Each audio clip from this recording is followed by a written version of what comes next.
A leopard cub was lying in the dirt, crying, legs twisted, struggling to breathe. Ranger Robin saw it first through the fence line. "Stop the jeep," he said. The tires screeched to a halt. On the other side of the fence, a leopard stood guard, her golden coat streaked with dust, her tail flicking fast. She didn't move toward them. She didn't run. She was waiting. The cub whimpered again, a thin sound that barely reached them through the morning air. The mother paced once, twice, then looked straight at the rangers. Her chest heaved, eyes wide, a low rumble building in her throat. Not threat, but plea. Robin's pulse hammered. "She brought it here," he whispered. The others stared, unsure what to do. Then the cub let out one last broken cry. "Get the med kit," Robin said. "Right now." They jumped out of the jeep, boots crunching on gravel. The leopard's body tensed. She stepped forward, teeth bared, tail lashing. Robin held out a hand. "Easy, girl. We're here to help." The fence stretched between them, rusted wire and steel posts. The cub was trapped on her side, only a few meters from safety. "Looks like she carried it here," Morgan said, crouching. "Dragged it all the way." The cub's paw was mangled, blood dark in the dust. "She couldn't get through the fence," Robin muttered. "So she came to us." The leopard growled, pacing along the fence. Every time the cub whimpered, she lunged forward. "She won't let anyone close," Morgan said. Robin nodded. "If we don't calm her, the cub dies before we reach it." The rain had slowed to a heavy mist. Each breath came white in the cold air. Through the fence, the leopard's eyes burned like glass, fixed, unblinking. Every instinct told Robin to back away. He'd faced charging elephants, wounded rhinos, cornered cats. But never this. She wasn't defending territory. She was fighting despair. He could see it in the way her chest shuddered, the way her tail cut the air like a blade. "She's holding herself back," he muttered. "She knows we're close." Morgan adjusted the tranq rifle, whispering, "If we miss, she'll be through that fence before we can reload." Robin swallowed hard. "Then we don't miss." Morgan waited until the wind shifted, carrying the scent of oil and human sweat away. "Forgive me," he murmured. "It's the only way to help you." He took a breath, aimed, and pulled the trigger. The dart hit her shoulder. The leopard roared, the sound ripping through the trees. Wild, furious, terrified. She spun, claws tearing at the dirt, tail lashing against the fence. "Hold position," Robin shouted. "Give it a second."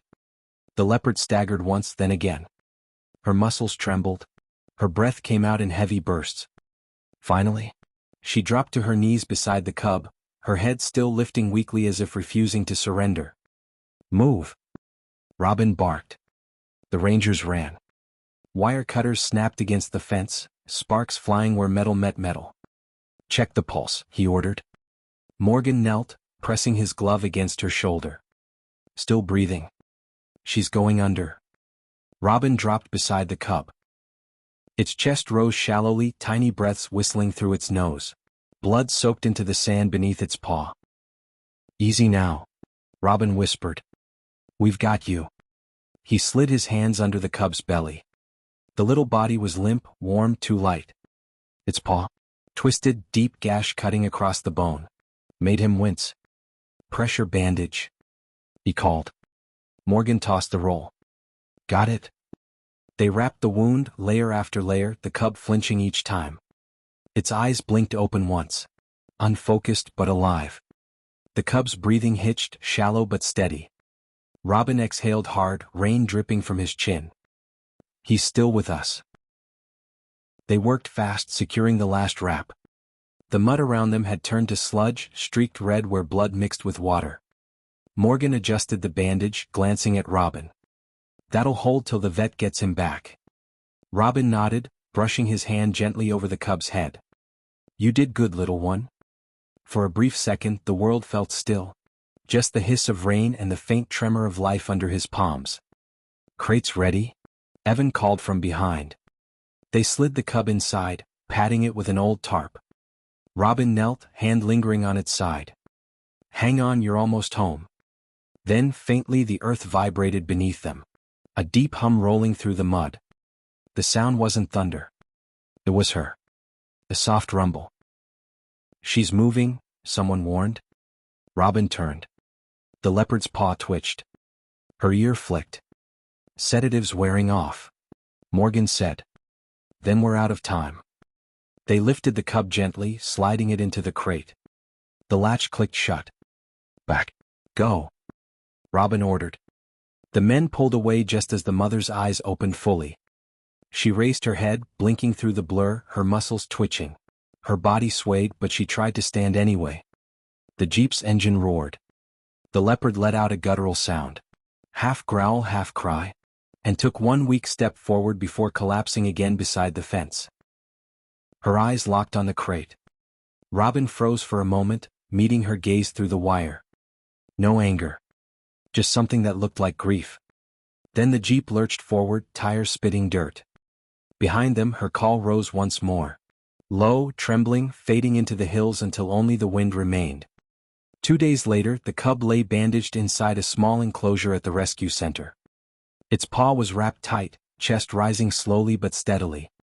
Robin sat outside the pen, elbows resting on his knees. The camp had gone quiet.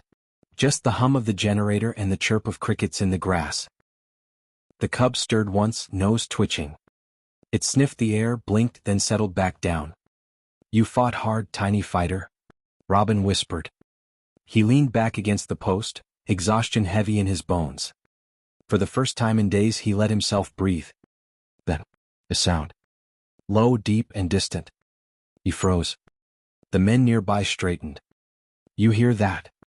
one asked. Robin nodded slowly. "I do." A leopard's call. Soft, rolling through the trees beyond the fence line. They turned off the lights. The night glowed silver under the moon.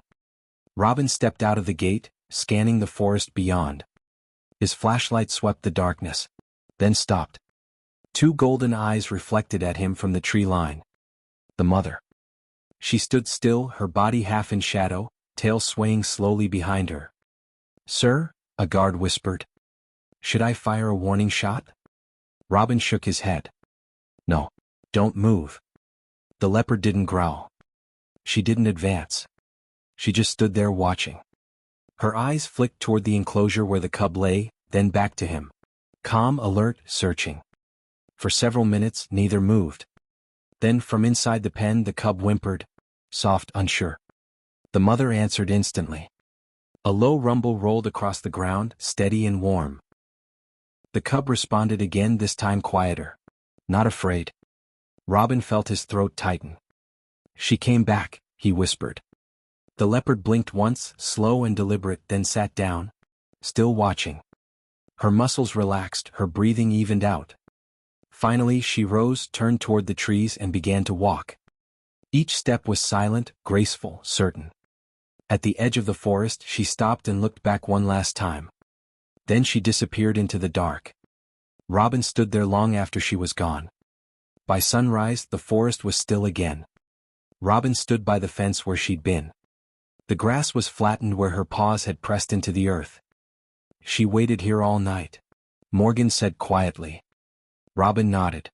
"And she left when she knew he'd live." They released the cub back into the reserve weeks later. Stronger. Whole again.